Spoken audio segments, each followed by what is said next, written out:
central authority and in blockchain technology. Okay, so this is the first component, the first part of this session. So about consensus algorithms. The next part of the session concentrates on implementation part. So that is where we're going to see Ganesh, as well as we're going to write some smart contract. Okay, very simple smart contract. Don't think a very hi-fi voting or currency exchange smart contract like that. So very simple one. So very simple one. Okay. So that solid. We are going to write smart contract using Solidity language, and we're going to execute that smart contract in online web tool called as Remix. Okay, and for executing or for deploying the smart contract in blockchain, so we need some account numbers. Okay, we need some addresses, and those addresses are taken from Ganesh. Okay, so Ganesh, Solidity language as well as Remix.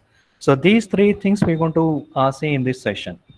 And so regarding this implementation part, so you can give UG projects or PG projects, a small projects like supply chain management or voting thing, land registration, or what I call certificate management thing, healthcare things. So for all those things, you can write the smart contracts. And coming to implementation of consensus algorithms, it will take some time. Let me skip that part. Okay, so because of time constraints, so I'll skip that part, implementation of consensus algorithm. But so I'll cover the implementation of smart contract. Okay, and so that's about the scenario, how I'll go, like how I'll go in this session. And coming to consensus algorithm, as I said, it's a kind of backbone in blockchain. So because of consensus, so we are, the blockchain will not move in the other way. Okay, the chain of blocks are contents in the block, so it won't move in the other way. So always it will be in the right path. So how it maintains, how the blockchain is maintained in the right path using this consensus algorithm. Okay, so here, so the first and foremost question is why we need consensus algorithm.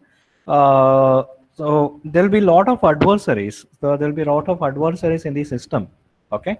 So like what do you call the attackers? So these attackers are also called as Byzantines. Adversaries, attackers. So we got different terminal. I mean terms for that. But altogether it boils down to same definition, like same meaning. The attacker is one who attacks or who changes the behavior of a machine, who changes the contents of a block or information, and so to make sure that his own things works. Sometimes he'll be he makes sure that his own things works, and sometimes what happens is without his own benefit, he tries to disturb others. That's it. So there is no benefit for him, but still he tries to disturb others. So there are different attackers there. Okay, so now, so here so these consensus algorithms have been defined, so keeping those adversaries into the mind. Okay, so as I said, there are two types of blockchain technology. First one is public blockchain technology, and second one is private blockchain technology. And there is one more type of blockchain technology is there, like that's consortium blockchain technology. Public blockchain technology, as the name itself indicates, it's public to everyone. Anyone and everyone can contact, or I mean, not contact, can register for this. Register can become part of this blockchain technology. Whereas private blockchain is one, so where access is restricted, as the name itself indicates, it's a private one. For example, suppose if I give a blockchain solution for MCA Hassan, for example, like all the browsing histories. Okay, so all the browsing histories we need to what do you call? It should be recorded for future purpose. Okay, so whatever you browse, so all those things will be recorded in blockchain. So it's a private blockchain, so that is meant only for MC Hassan. So there, the miners can be chosen by the administrative people only. Okay, so the outside miners are not allowed here. So in order to in order to choose those miners, so there are different, like it all depends. It all depends on the administrator. Like, so they can define the roles and rules and regulations of those miners, and they can choose themselves. So they can handpick some miners, or altogether you can write an algorithm to choose one miner among a lot of miners. There are hundreds of methods, so they can they can stick on to anything. But so what I mean to say here is private blockchain is one where miners are restricted, like their access as well as their roles are restricted, and anyone and everyone cannot become miners in private blockchain. So that's about private blockchain. So coming to consortium blockchain, a consortium blockchain is one where part of the blockchain is public and part of the blockchain is private. So if you go for private blockchain, miners are fixed. If you go for public blockchain, miners are not fixed. Anyone can become miner there. Okay, so that's what 50-50%. So here, so if I say consensus algorithm, so writing consensus algorithm for public as well as consortium is very difficult. Okay, so it's not that much difficult. I cannot say it's very difficult. So if you get into concepts, it's quite easy. Uh, because public is, there is no it's a scalability problem is there. There is no restrictions on number of users. So sometimes it will be 10,000 and the next moment it might be 100 or it might be 1,000. Your algorithm should cope up with such huge variations of numbers. So that's about public. So for that reason, designing public consensus algorithm for public, so it takes some time, and it takes a lot of rework, and a proper concepts is required. So as well as for consortium also part of blockchain is public. Since it is public, so writing consensus is quite difficult. Okay, so we should write a common consensus algorithm for both private as well as public, public part in consortium. So that's quite time taking and demanding. And coming to private blockchain, so since the number of users are less here, number of miners are less here, the application is limited, writing consensus is quite easy here. So that's why most of the consensus algorithm, what you can see in the literature, so what will be based on private consensus, or will be based on consensus algorithm for private blockchain networks. Okay, so that's what that's about the introductory part about consensus algorithm. And so in this session, I'm going to tell you like the available consensus algorithms both for private as well as public. The consortium blockchain applications are very limited. But if you go for public blockchain, PDS, public distribution system, is a public blockchain.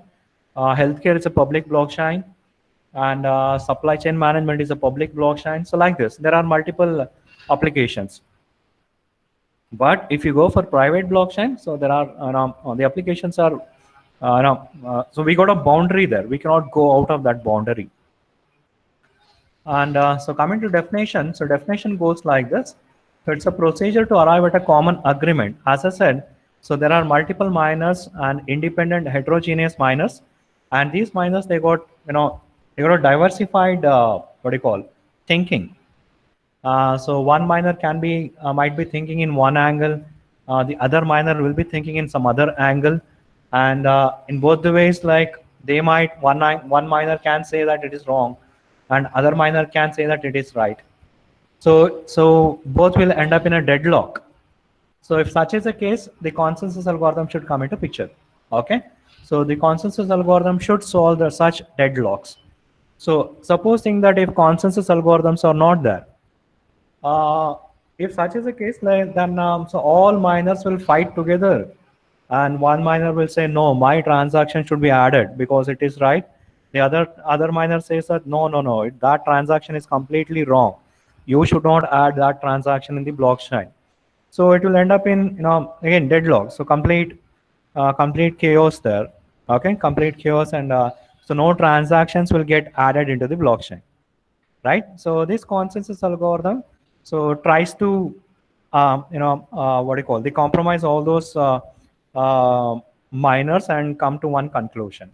So it's a procedure to arrive at a common agreement in a decentralized system, right? So blockchain is a decentralized system, right? And decentralized distributed system. So that's what. And every individual in a distributed system, I mean to say blockchain system, blockchain network, runs this algorithm to achieve a consensus algorithm, consensus among them. So, okay, every individual, if there are 10,000 members in 10,000 miners in the blockchain, all 10,000 miners should run this consensus algorithm. So that's what it says. Okay, so it's a strict rule. So all 10,000 miners have to run these algorithms to or to reach out. So should adhere to this consensus algorithm rules and regulations to reach out to one conclusion, to reach out to one endpoint. Okay. So now, so in a network of large numbers, so as I said, nearly 10,000, 20,000 people. So it's very difficult to achieve quorum. It's a most trivial part. Okay. So how to achieve this quorum? So that's a consensus algorithm, right? And so in vague words, it's a process of synchronizing all untrusted miners.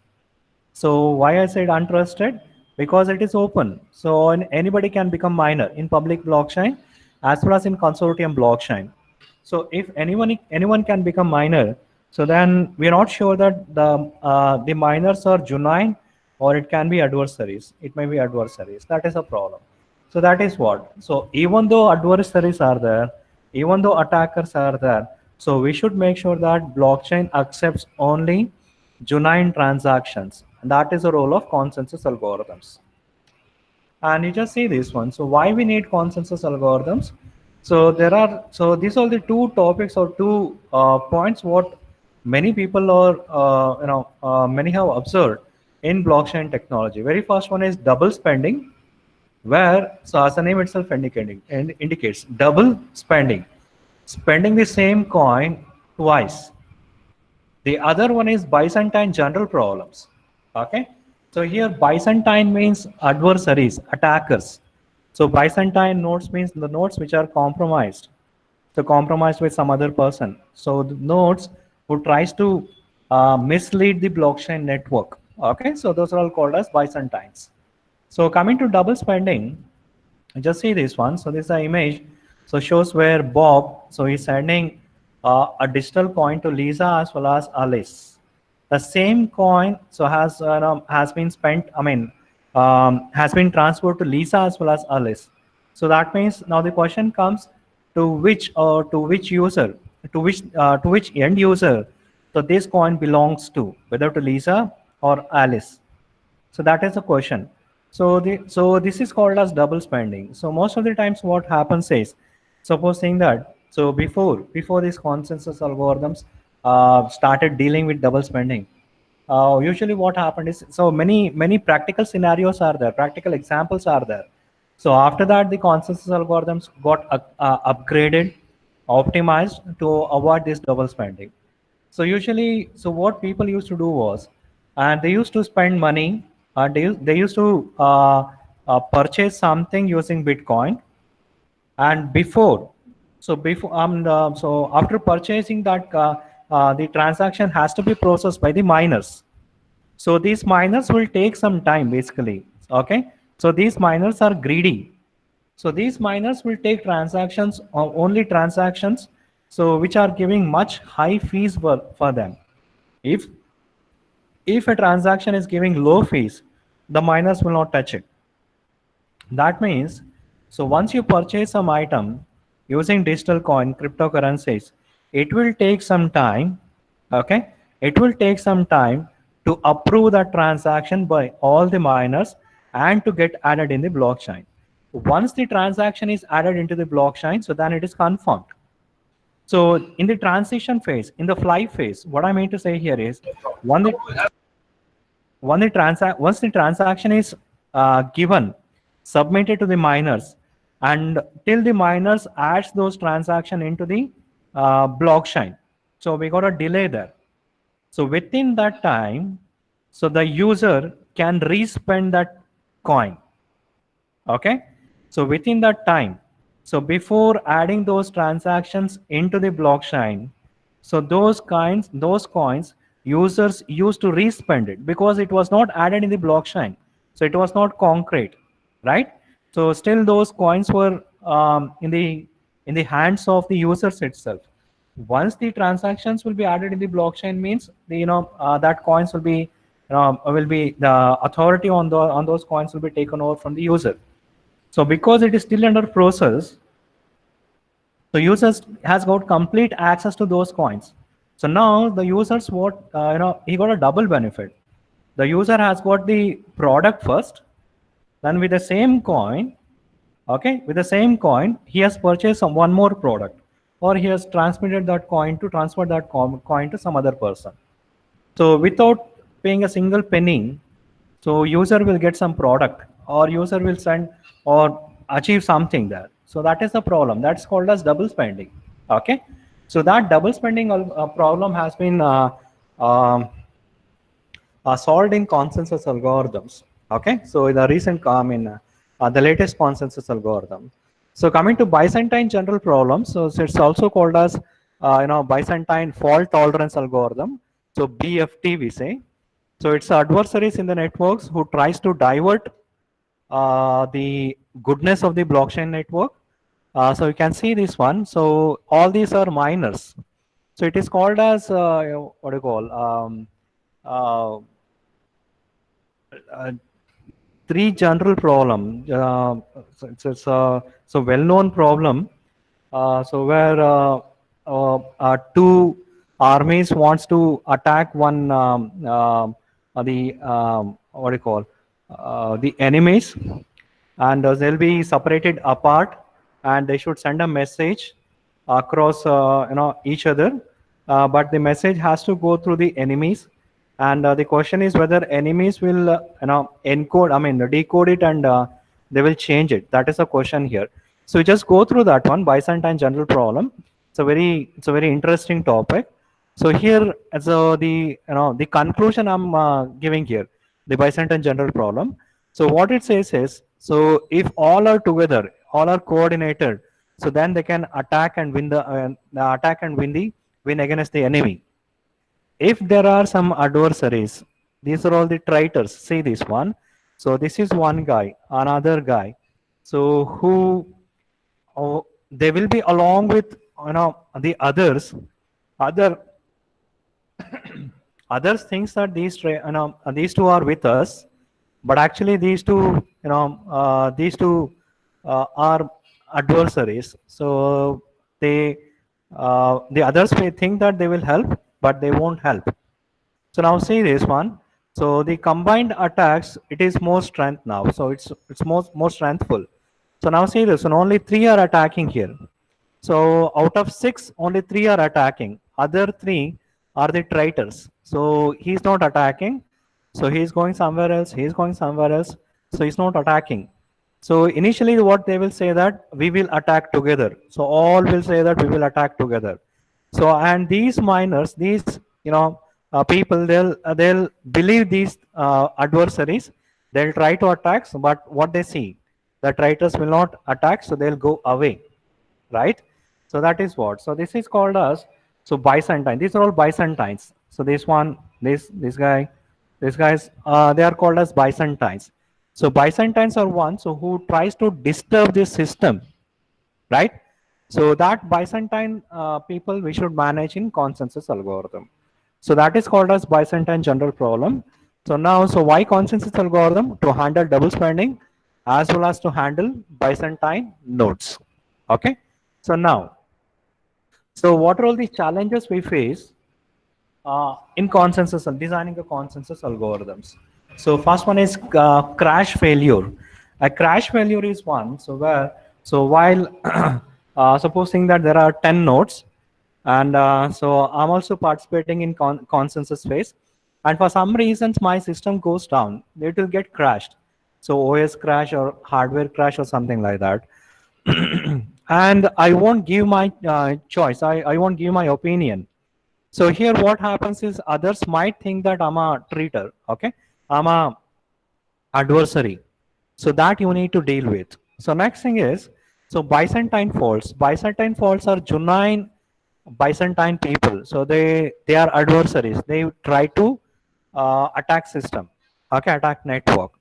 And third one is partition faults.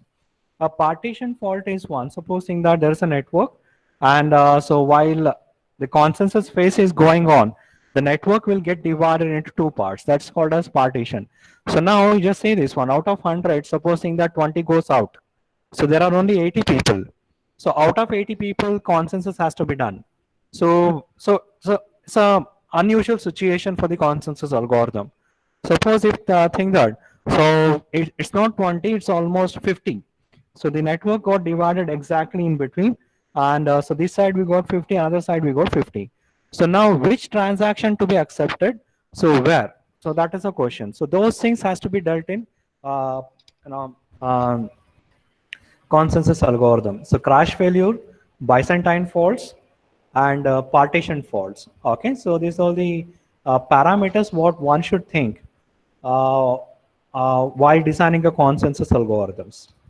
Okay, and now the next question comes. So since the consensus algorithms are used in distributed system, so why can't we use the consensus algorithms which are designed for distributed systems itself in blockchain?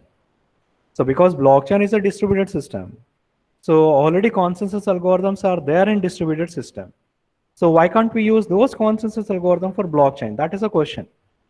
So why we need to design a new consensus algorithm for blockchain, right? And so here, so these distributed systems are traditional distributed systems. They are traditional. So that means, so we got a synchronous behavior. So synchronous behavior in the sense, so all miners behaves in the same manner. Okay, and so it's a shared memory. So that means you could, I mean, the delegates who have taught distributed system, they will come to know. So we got a shared memory concept there, where shared memory is used to communicate among all the miners. And so whatever you want to share, you want to put that in that share, in that memory. So all others will access, and they'll do all those things. The shared memory concept is used in distributed system. So and message passing is also one type of communication in distributed system, right? So whereas we just see this one, so let us see the shared memory as well as message passing. So in blockchain context, so blockchain is a asynchronous system. So it's a synchronous system, whereas blockchain is a asynchronous system. Asynchronous means, so you never know how these miners behaves. So it's a completely heterogeneous system. So you will not come to know how miners will behave. You will not come to know how many miners are there at n, and how many miners are there at n plus t seconds. So it's completely, it's completely dynamic. Okay, so that is why, so because of this dynamic nature, so you cannot expect the behavior of miner, and it is heterogeneous, and identity is completely unknown. It's a public blockchain. So if such is a case, so where, so coming to distributed system, where the behavior is synchronous, we got a shared memory, we got message passing, and all are known there. There's a known users. So for all these things, to suit this application, the consensus algorithms are used. Whereas here, since it's an asynchronous dynamic nature system, the consensus algorithm defined for distributed systems cannot work in blockchain systems, blockchain networks.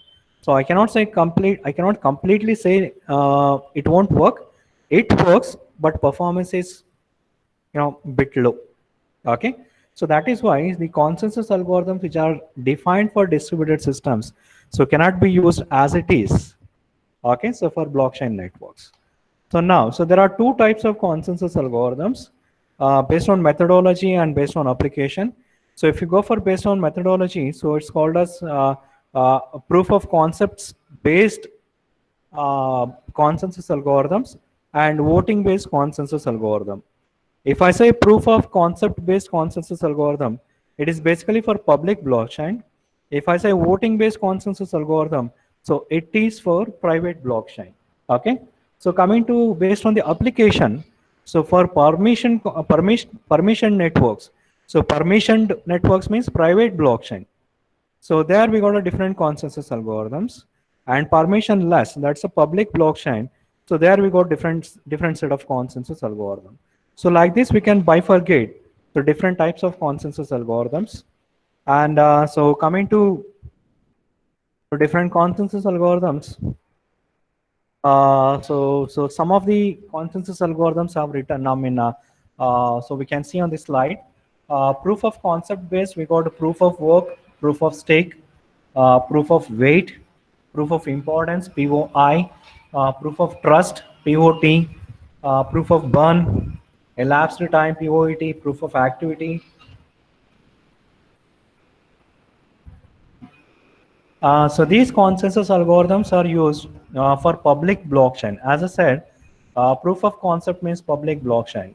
So whereas on the other hand side, we got private blockchain, and accordingly we got private consensus algorithm like PBFT, Ripple, Stellar, Raft, as well as delegated POS. So these are all the most classical consensus algorithm what one can see in the literature.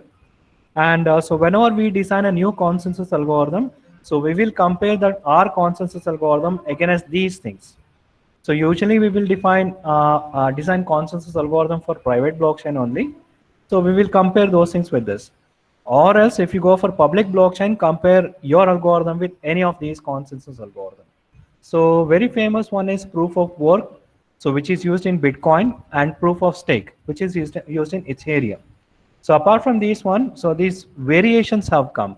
So variations of proof of work as well as proof of stake. So proof of weight, proof of importance, proof of trust, proof of burn. So how much, what do you call, the resources you have burned, proof of elapsed times, like how much time you are not mined the blocks, proof of activity, what activity you have done, whether it's a good or bad, and proof of weight in the sense how much resources you have, importance, so how important your work is, something like that. So like this, there are different concepts. I mean, consensus algorithm for public blockchain and PBFT, Ripple. So these are all private blockchain consensus algorithms. Okay. So now let us take proof of work in detail. So let us move to implementation part. So I'll take another 10 minutes for proof of work. Proof of work is used in Bitcoin, and so miners should prove how much they have worked in terms of so how much resources they have used, right? So here, remember that. So the Hashcash algorithm, so that we have seen in the we saw in the morning session. The Hashcash algorithm is one, so which is used for identifying spam mails as well as legitimate mails. So how it will do that? So it will find out how much resources you have spent for generating that mail. So based on those resources, how the resources spent, so it will it will decide. So that is proof of spending resources. Okay, so that is called as proof of concept. So there should be some proof for the concept. So here the concept is the mail generation. So proof of resources used. And the same way here, if I say proof of work, so all miners should prove I have worked to find out something. I have worked to find out. I worked very hard to find out the nonce value. So I'll tell you that. What do you mean by nonce and all? So that is about proof of work. So proof of work is very demanding consensus algorithm. So it is used in Bitcoin, and it uses Hashcash algorithm. And so what do you mean by proof of work? What exactly the miners will do in proof of work? So they will find out the nonce value. The nonce stands for number used only once. Okay. The nonce stands for number used only once, and this nonce value the miners have to find out. So here exactly what happens is, so whenever, so you want to publish a candidate block. So in the morning session, I told you that. So all will be in race. All will be in race to fill up the candidate block, generate candidate block, and so those candidate blocks should get accepted And so here, I mean, the benefit for the miner is, so if the block gets accepted, supposing that I'm a miner, I have generated candidate block, and that candidate block has been accepted by all the miners. If that is the case, so once the block gets added in the blockchains, I'll get some rewards. Okay. So because of that reward, all miners will be in race. So they want their candidate block to get accepted. Okay. So here the I know what you call the difficulty here is, so we got header here. Okay, we got header, and this is the variable what we need to find out. So if I take hash of these two contents, header as well as nonce, so it should be less than the target value. The hash what we take of header plus nonce, it should be less than target value. Okay, so that is proof of work. Okay, so that is proof of work. So you need to find out hash of candidate block. So plus nonce, okay, number used only once, integer value. And so once the hash is generated, you need to check whether hash is lesser than target value or what. So target value will be defined in the beginning, so that every miners will be knowing that. Okay. So if the target in the hash generated is not less than target value, so miners will change the nonce value. Again, they will take the hash. They will check the if it is less than target value or what. So if it is not, again change the nonce, take the hash, check for lesser than, again change the nonce, hash, check lesser than, change the nonce, hash, and check lesser than or what. Like this it goes. At one point of time, so you will get a hash value which is lesser than target value. In such case, immediately the miner will publish the candidate nodes in the network. So that means it will distribute, not distribute, broadcast the candidate block along with the nonce what it has found out to the all the miners in the blockchain network. So against that, the miners received the miners who receives this candidate block, so we'll check so whether the nonce submitted by the miner so is matches with a hash, and so which is lesser than target value or what. If it is so it will accept the candidate block as it is, like this. So this is all about proof of work. So if somebody asks you what do you mean by proof of work, so you should say it is all about finding nonce, a proper nonce value. So where, so along with nonce and header, if I take a hash, so that should be lesser than target value, and the target value will be given. The target value will be given, all miners will be knowing it, right? So coming to target value will be defined by the network itself. Who will decide the target value? It will be decided by network itself. So because there is no central authority, right?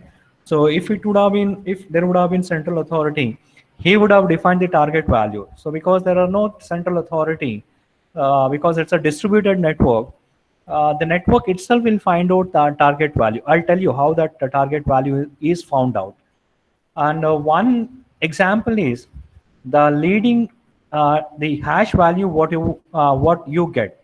So 256-bit hash value what you get, it should be I should have 5 leading zeros. That is one target value, example target value what network should face or miner should face.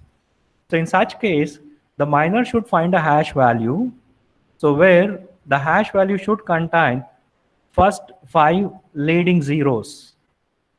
The remaining position values, they are least bothered. Only thing what they want is first 5 leading zeros. First 5 digits should be zeros. So that is what. So like this. So this is the target value what what one can find in Bitcoin. So that's in proof of work. Okay, since proof of work is used in Bitcoin, so Bitcoin network will set up the target value. So it's a basically random approach. Okay, so random approach in the sense. So nonce value will range from 0 to 32-bit value. Okay, 0 will not come. So 1 to 32-bit. 1 to 32-bit value means nearly billions of numbers will be there basically. So that means So if you go serially, so checking all billion values, it's a time-consuming process. That's what I said. It's a demanding process. Proof of work is very, very demanding process. Okay, and so that's so usually what they do is the miners will write their own small algorithm code snippets where randomly nonce will be generated. It will check the hash. Hash will be generated and it will check the hash.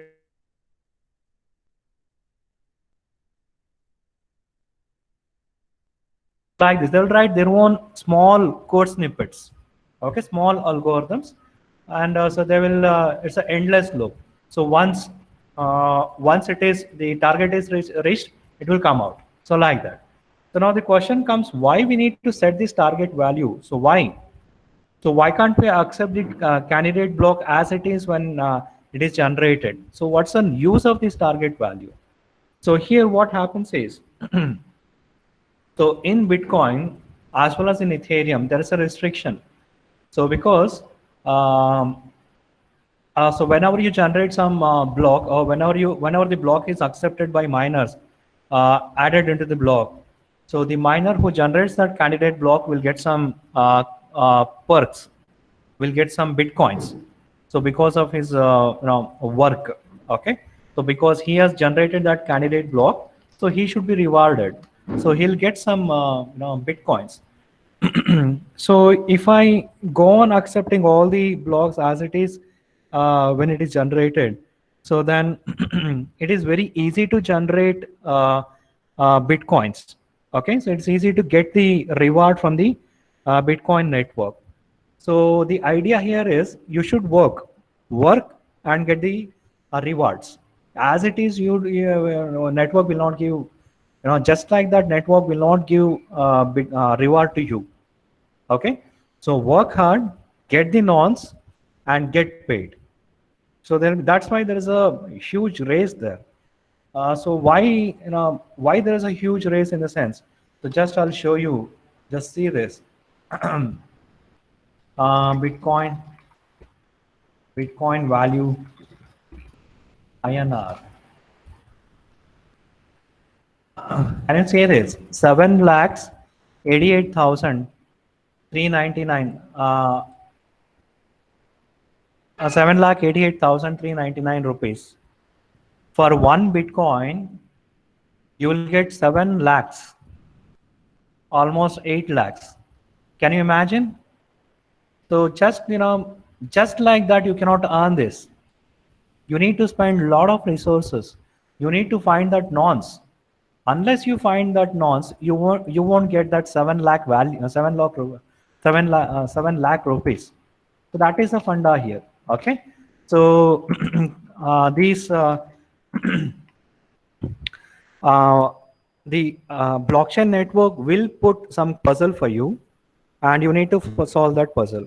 So usually what happens is whatever the block you take, so you will they will say that proof of work will solve one puzzle, and so if puzzle is right, the blocks will be added into the block, and what is that puzzle, nobody will tell in the block. No blocks will explain such things. Okay, so in order to see that proof of work, how proof of work works, you need to read textbooks, you need to read research articles.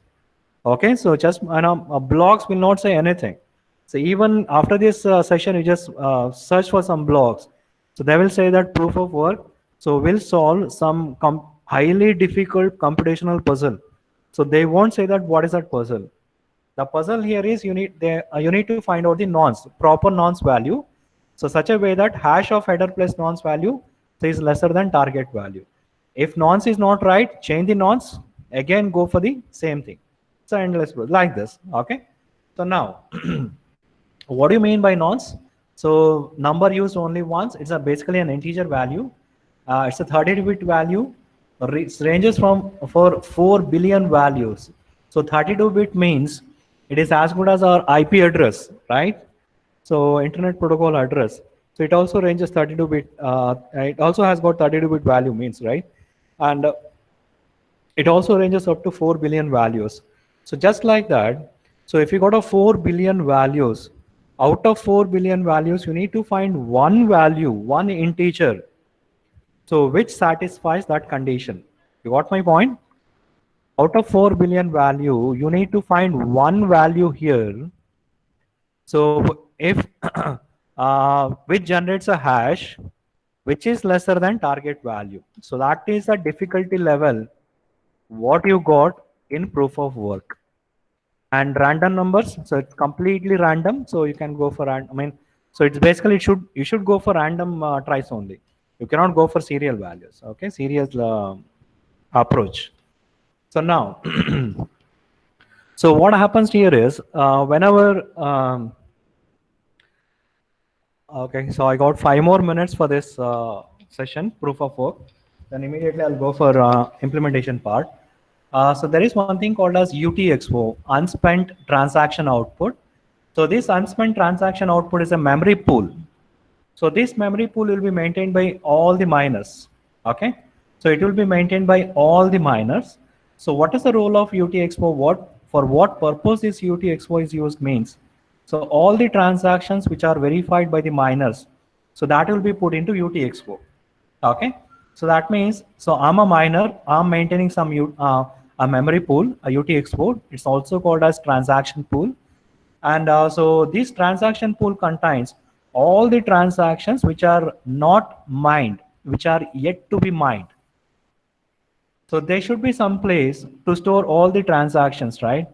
So from that place, so each and every transactions will be taken one by one, and then that will be added in the blockchain.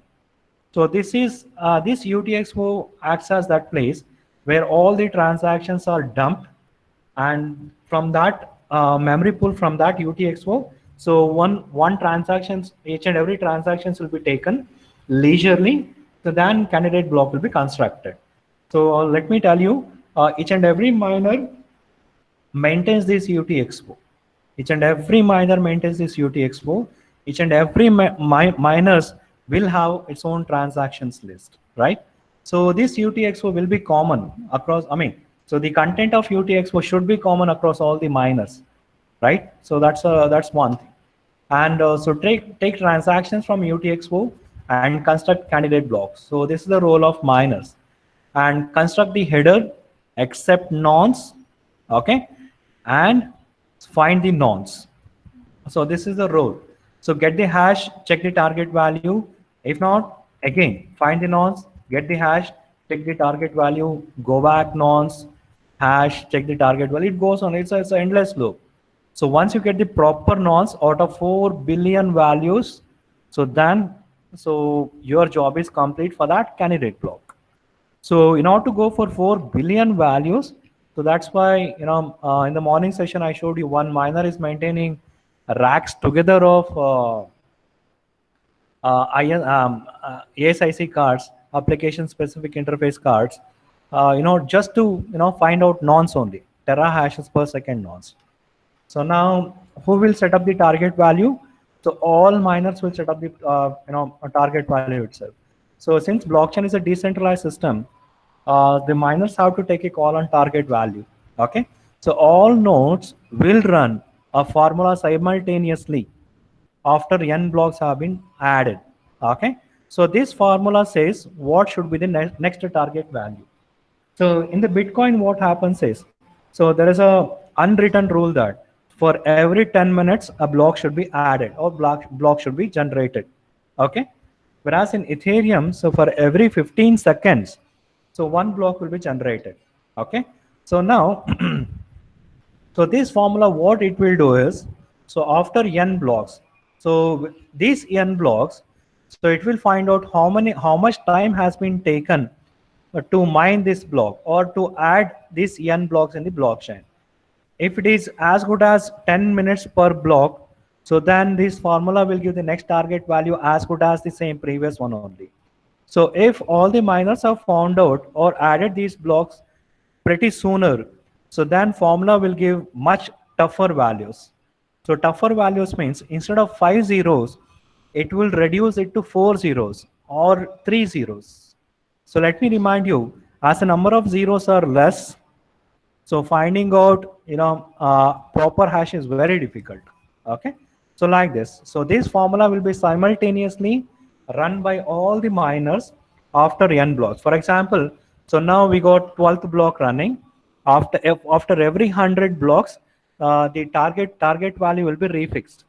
So after 100 blocks are mined, so all miners will run this formula. Okay, so what is that formula? You can go through that. So in many textbooks they have explained that. Because of time constraint, I'm not adding that here. So you can go through that. So it's very easy formula. The result of the formula is the new target value for the next n blocks. Remember that one. And the target is set in such a way that new block is constructed at every 10 minutes in Bitcoin, as I told you that. Okay, and so now see this one: hash header plus nonce lesser than target value. So this is the thing what the miner have to work on. Now let us see hash a hash of header plus 001. So the nonce value I have replaced with 001. Okay, then I've taken the hash of it. I'm checking so whether it reaches the target value or what. If it is not reaching, then what I'll do is I'll change the nonce value now 002. Again I'll check whether it is lesser than this target value. If not, again I'll change it to 003, 004, 005, 006, like this. Okay, so now usually what happens is people will not go sequentially. They will try for 001, they'll try for 100, they'll try for 200, they'll try for 1 lakh, they'll try for 2 something, some fancy numbers and all. For that reason, that's what I said. So each miner, they would have written their own algorithm, a small code snippet for generating these nonce in such a way that already checked nonce should not be should not reappear. Okay, it's a waste of time. That's what. So like this is about the proof of work. And proof of work, as I said, it's very demanding. And 1 minute, please excuse me.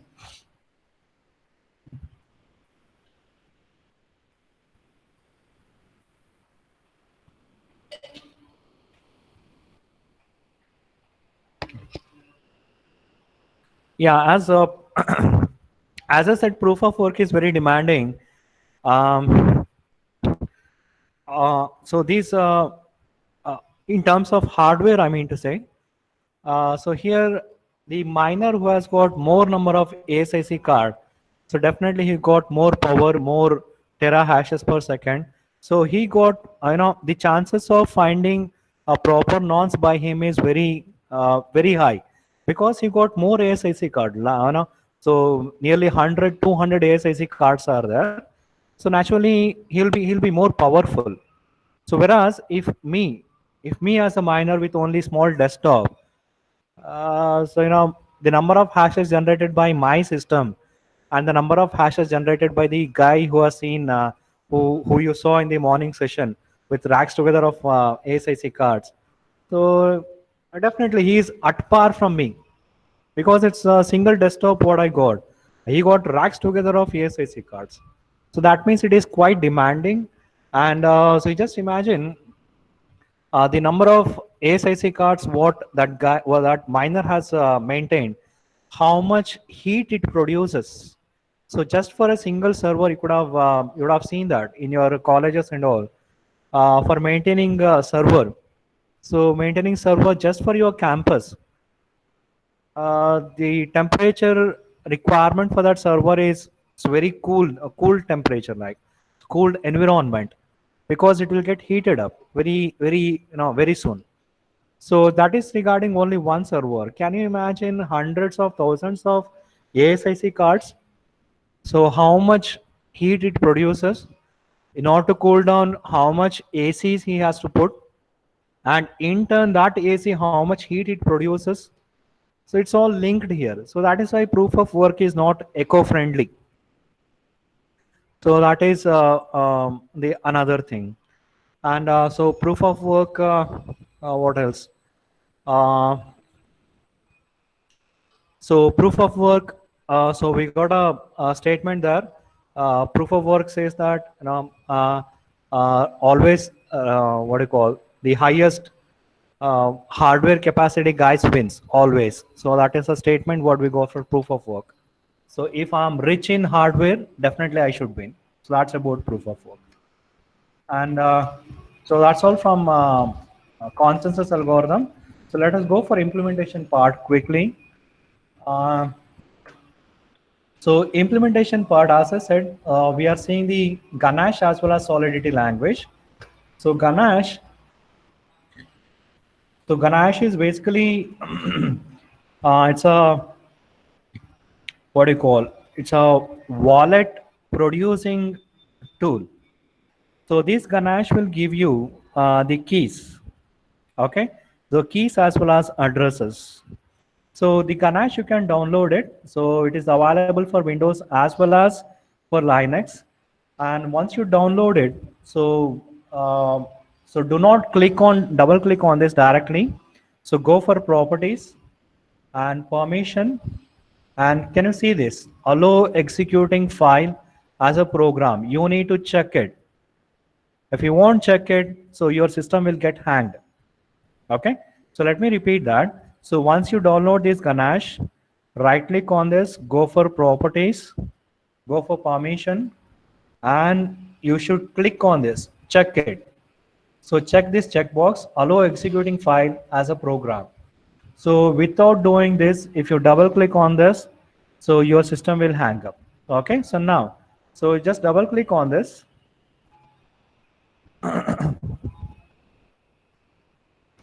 So this is the Ganache front end. So you gotta you can go for new workspace itself. So just for demo, I can go for Ethereum. So let us go for Ethereum quick start. And so this is the front end what we got. So now see this one. These are all the addresses. Okay. So these are all the address what Ganache gives for me. It's a local address. Okay. So it is a local address. So which are active in my system. That's it. So these addresses cannot be used for Ethereum, the true Ethereum, like the online Ethereum tool what we have, network. Okay, let me repeat. So these addresses what Ganache gives us, it is purely local and it is purely for experimental purpose. So these addresses, these keys, so what this gives, this is a key. So these keys cannot be used for Ethereum, actual Ethereum. Okay, remember that. So now say this. So these are all the addresses. By default, it will give 10 addresses for us. So and we got a balance Ethereum ETH. It is called as ETH. Okay. So it's called as Ethereum. So balance ETH for each address is 100. Okay. As soon as if you execute any transaction, so these ETHs will come down. And transaction count is 0 right now because I've not done any transactions in this account. And index is 0, 1, 2, 3, 4, 5, 6, 7, 8, 9 because it is 10. Only 10 account has been created for me now. And so you can also get the private key here. So private key is very, very important. Using this private key, you're going to sign the transactions. Okay, so this is your address. So as I said, so if I'm working behind this address, if I give this address to you, you will not come to know anything about me. So only thing what you will come to know is this address. That's it.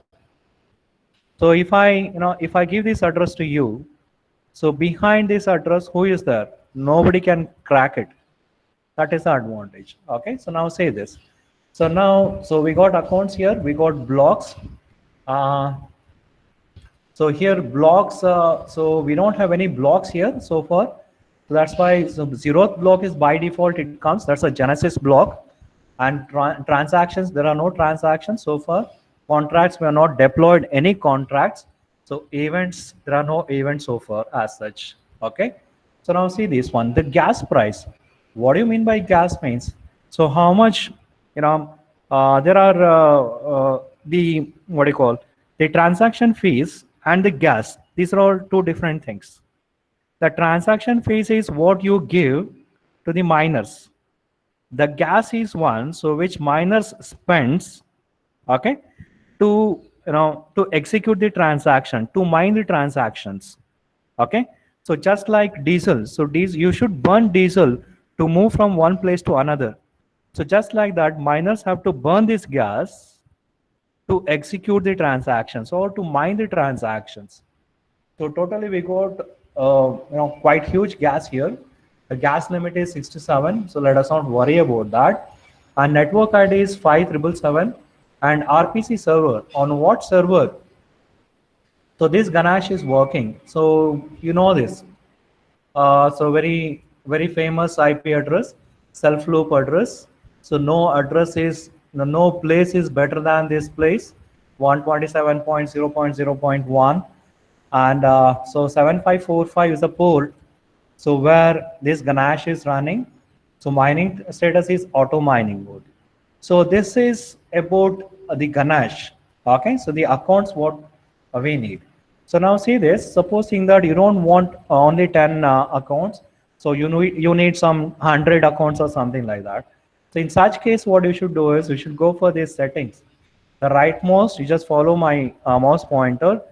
So rightmost. So settings, accounts and keys.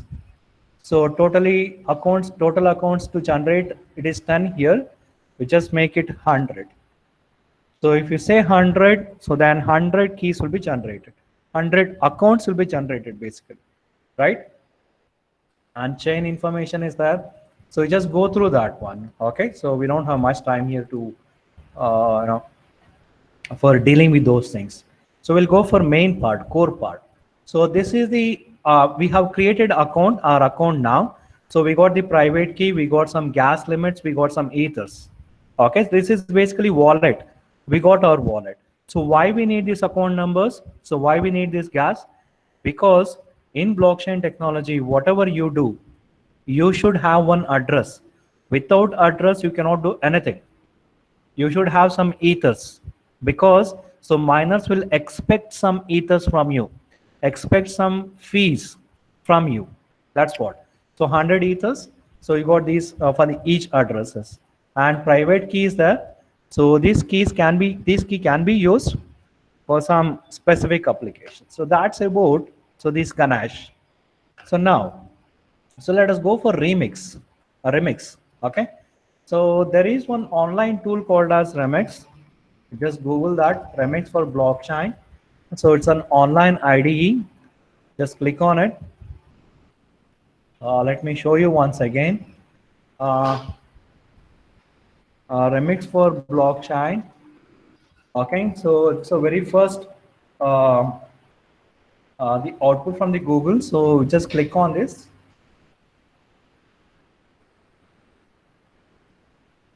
So now see this. So this is the front end of this IDE. So you got different languages here: Solidity, Pipeline, Mythics, Sourceify, Debugger, more, and all those things. And so we can go for Solidity language. Solidity language is used for writing the smart contract. Okay, Solidity language is very easy language, and it is just like C or C++ what you write. It's just like any other programming language. It's very easy. So here directly you can go for GitHub. You can go for Swarm. Swarm in the sense it's a swarm of miners. Don't get confused with the uh, ants or bees or swarm of, I mean, school of fish or something like that. So IPFS stands for Interplanetary File System. So this is one more thing what you can coordinate with blockchain. And HTTPS resolve engine. So you just, there are multiple options. Okay. So now, so you can open new file, new file, open file, and connect to localhost. So let us go for Solidity. Solidity. You just click on the Solidity. So do not touch anything over here. So because already compiler will be by default, it will be giving. Do not worry about that. Okay. So do not worry about it. So now, so we got a Solidity, compiler here. Now how to link this remix? Okay. So with the backend Ganesh. Okay. So now see this one. So if you go for, there are multiple icons here. The very first one is File Explorer. Second one is Solidity Compiler. And third one is, so deploy and run transaction. You just click on this. So can you see this one? Okay. So we got three options here. Okay. So go for Web3 provider. So if you go for Web3 provider, so you got Web3 provider endpoint here. So here you need to give the IP address of Ganesh where it is running. You just see this one. So IP address of Ganesh is 127.0.0.1 and the port number is 7545, right? So now the same thing we shall provide here. So 127.0.0.1, so it is 8545. We should change it to 7545, right? So now if I say okay, so now we just see this one. So 10 accounts will be displayed here. Can you see this one? So it is ending with 334F8. So let us see that. 334F8. Can you see this? 334F8. Or else you just see this randomly. 75B0. This is the last one. 75B0. Let us check out this address in the Remix. 75B0. Can you see this one? Right? So these accounts will be imported in the Remix. So using these addresses, we're going to run the Solidity program. We're going to deploy the Solidity program in the Ethereum. Okay, so like this. Now, so go back to the Solidity compiler and a new file. So we shall go for test. Test.sol. Just see this one. So .sol stands for Solidity language. So just like .c, .c++, so different terminologies are there. They're not .docx and all those things. Just like the .sol. So now, so let us write some program. So I have taken a simple program for you. So there is a website called as soliditybyexample.org. Soliditybyexample.org. You just Google this one. So it's a very nice website. Okay, so very nice website. So you'll get all applications. Okay. Solidity by example 6.0.6. No explanation, nothing, directly programs. Can you see this? So directly programs. So no other business, right? So we got a hello world here.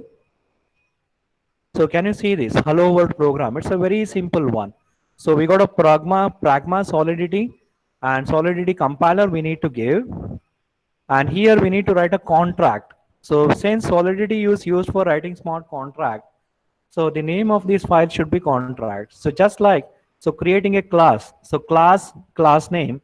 So here contract name. The contract name is hello world, right? So string public greet hello world.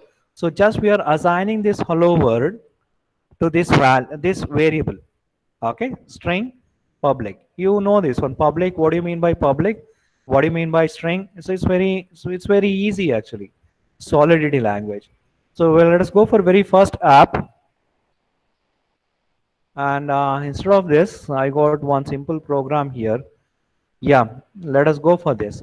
So in this program, what we are doing here is we are declaring one integer value, the integer variable that is stored data, and the contract name is simple storage. I'm defining two functions. One is set, one is get. So whatever the parameter I receive for set, that I'm storing in the stored data. And if I call get, so it will return stored data. Simple, very simple. Let us run this one. Let us see how it looks in Remix as well as what do you call in Ganesh. Let us see how the blocks are created in Ganesh. Okay, so now see this.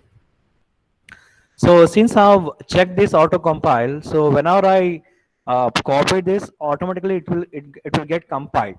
You can see that. So green marks are there, green right marks are there.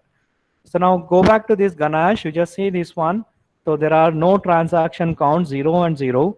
I don't know which account we have taken. Let us check it out. Account is the very first account 334F8. So 334F8, the account balance is 100 ETH and transaction count is 0. So now using this address, I'll deploy the smart contract. I'll deploy the smart contract in Ethereum test network, and then I'm going to execute those functions. Let us see. So if I execute those functions, you need to burn some ETHs, right? You should give some ETHs to miners, as well as transaction count should go up. Let us see that one. Okay, so now everything is good. And so next thing is, so once compiling is done, go for deployment. We got 334F8. Can you see this? So 334F8. We got 100 ethers balance, and it just deploy it. Just click on deploy. If you click on deploy, you should get this right mark. Okay, you should get this right mark. So now, let us see how how these functions look like. So can you see this one? So at the bottommost bottom of this column, you got simple storage, right? Simple storage is the name of contract, right? Just say this one. Simple storage is the name of a smart contract. So let me increase the font. I think you cannot see this. Yes, sir. It is very small, teeny.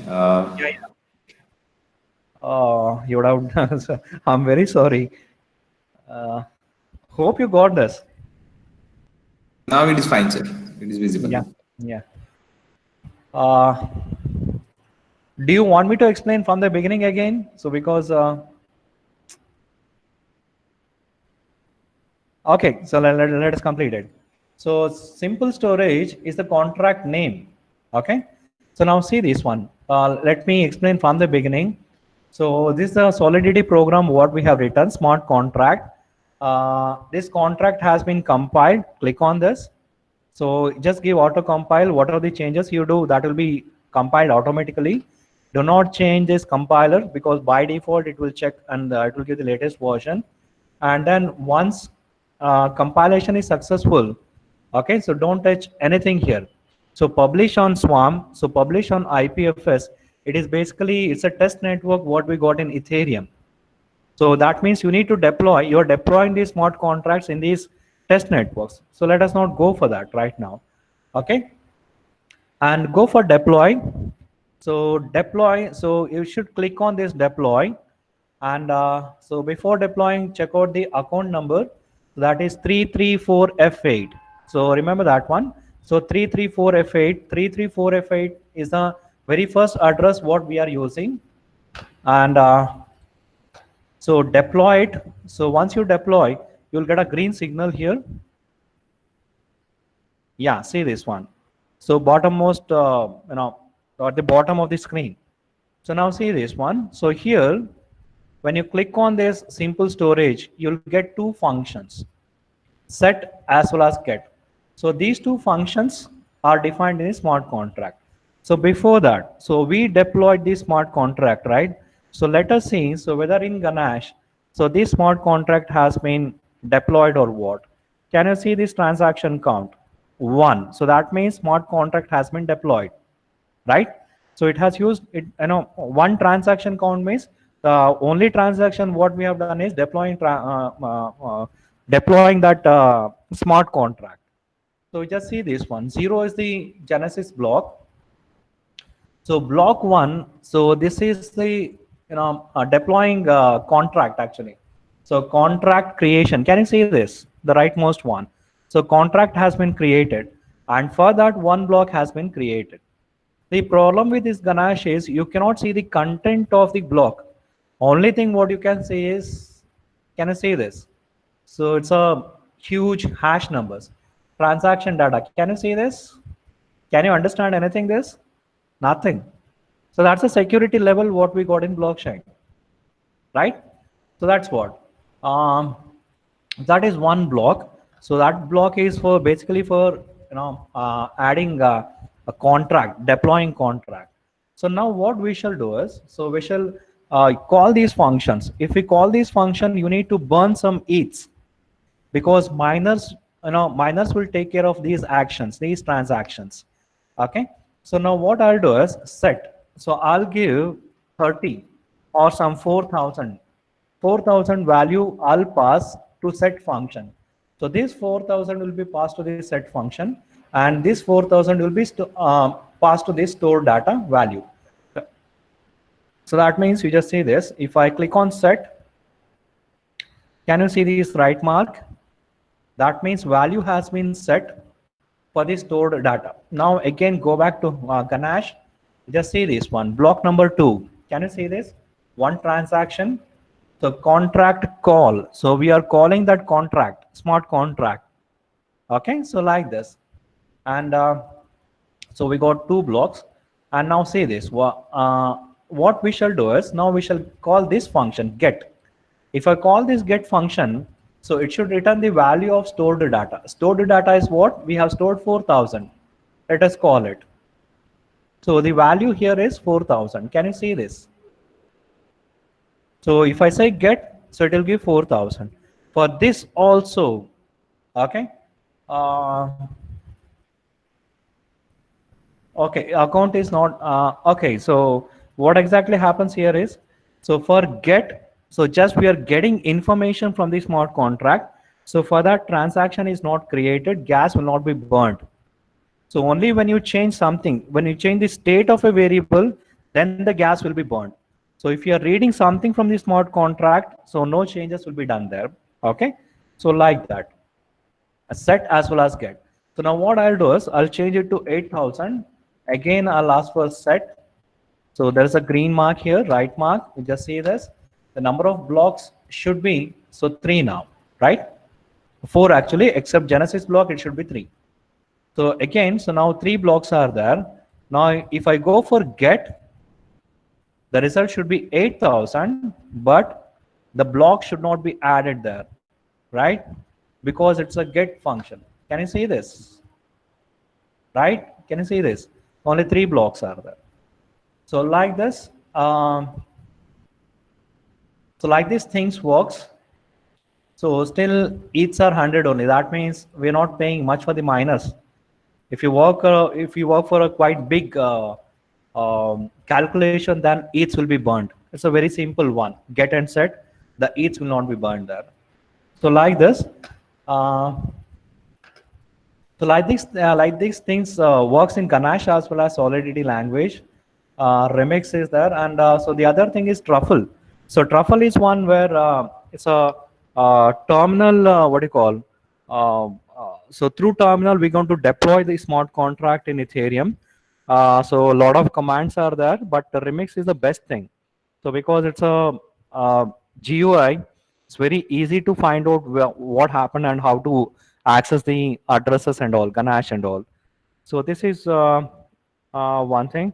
And so if you really want to work on or if you want to give some projects for your UG, PG, UG or PG students, these you can ask them to write a smart contract for what do you call, supply chain management or land registrations and all those things using Ganesh, right?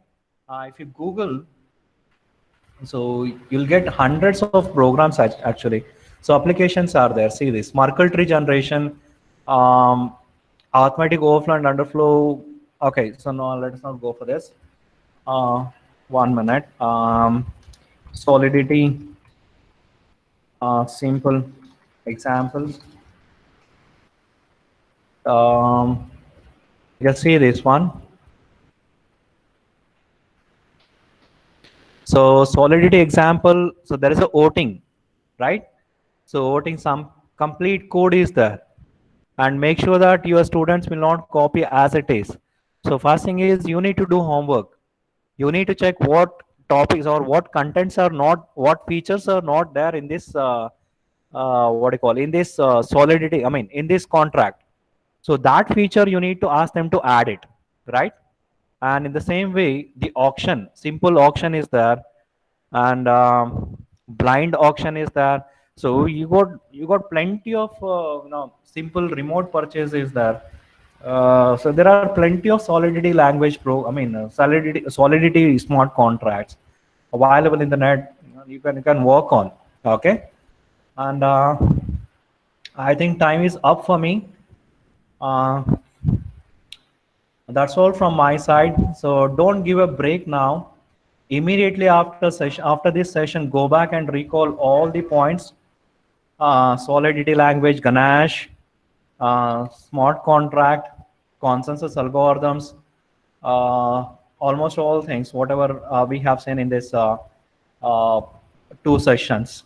Okay, and so if you give another 1 week break, if you give just 1 week break, everything will goes out of your mind. So please, it's a request from me to go back and go back to, I mean, have a cup of coffee and just work on that. Okay, I'll work on all these things. That's all from my side. So thank you very much for your patience listening. And so I wholeheartedly thank Professor Raghu sir for inviting me and finding me capable for giving lecture to you people. And I thank GC Hassan as well as Atal people for sponsoring this workshop. So thank you very much. If you have any questions, I'll be happy to answer that. Kiran sir, there is one question from participant Priya. Sir, will you mention the official website for downloading Ganache? This Uh, is, the uh, official website is Ganesh only. You just type Ganesh. okay. Has got Fine. its own official website. Okay, thank you, sir. Any other questions from the participants, please?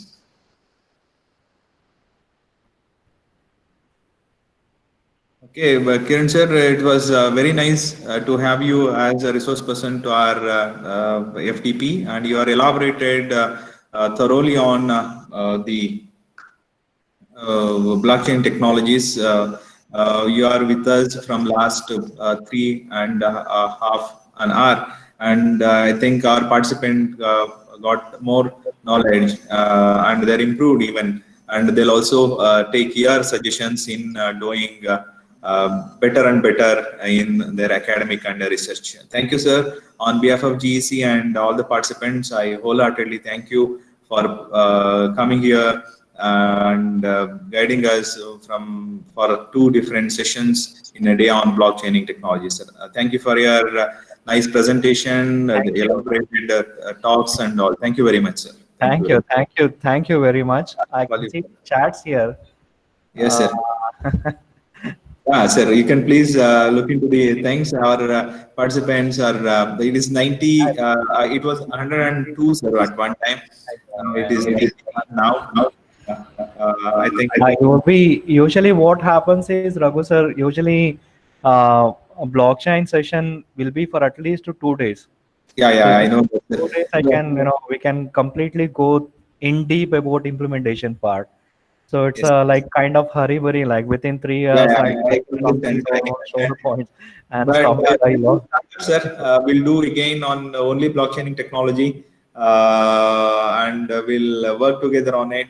Thank you very much for your kind suggestions and support for us. Thank you very much. Thank you, thank you. If you have any questions, please put me a mail. Yeah, yes, sir. If anybody forward questions to me, I'll like if they send a question to me, I'll just forward to you. Yeah, And I this is what I've even requested our participants. Please send the questions if you have any to me or through WhatsApp or through mail, so that I'll just forward that to the resource persons. Sir, they are asking your WhatsApp number. sure, okay, I can. I'll send it. Yeah, yeah, please, sir. Please, sir. Please. So, okay, thank you for all your support and kind presence from for the second day. We have completed three sessions today. One on visual cryptography by Dr. Prasanna Kumara, and second and third session of second day are on blockchaining by Dr. Kiran M. So I hope you are getting some informative information from our FDP. So we'll close it for today, the second day of our FDP. We'll again start our third day tomorrow afresh with two resource persons. One is just a continuation of Dr. Jalesh Kumar's session. Today he was a bit busy, that's why it has been rescheduled to the next day. And the other one by our IPS officer, Dr. Sanjay Sahai sir. Actually, he was worked in cyber crime branch. I hope it will be more informative and know more practical examples sir will share with us tomorrow. Thank you all for kind participation and kind cooperation and kind patience in listening to our resource person. Thank you all. We'll meet again tomorrow. And for this day, I'll say bye and good luck. Thank you. Thank you, sir. Thank you very much. Thank you, Kiran sir. I'll just call you after the completion of this session, sir. Thank you, sir. Yeah, thank you. Thank you.